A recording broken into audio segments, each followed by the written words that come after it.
I got our horrible boss fired using a Starbucks cup.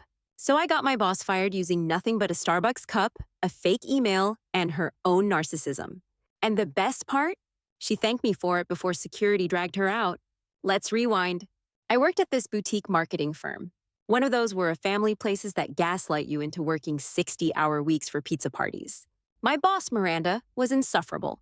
She micromanaged everything, took credit for our work, and spent more time at her ring light Zoom setup than doing actual management. And she loved Starbucks. It was her whole personality.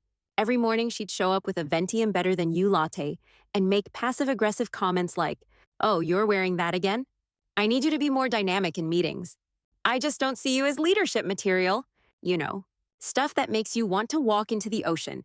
Now, I knew she had been padding her performance reports, using my stats to impress upper management.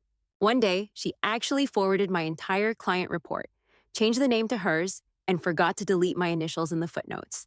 So I hatched a plan. I created a fake Gmail account under the name Vanessa Bruton, which sounds just fancy enough to be a Starbucks corporate regional manager. Then I designed a super official looking email with a Starbucks logo and everything. Subject line: urgent, unauthorized use of Starbucks brand in social media influencing. The body of the email warned Miranda that Starbucks has been made aware of an employee leveraging our intellectual property and logo without explicit permission. I mentioned that we'd escalate this issue with your employer if not addressed immediately. Then I anonymously printed the email and left it inside her empty Starbucks cup on her desk. She freaks out, calls HR, starts sobbing about how she's being targeted by cancel culture, claims someone is trying to destroy her personal brand. Then, and I swear this is true, she confesses to using company accounts to boost her personal TikTok in violation of like a dozen policies. Cue internal audit. Turns out she had billed over $12,000 of influencer expenses to the company.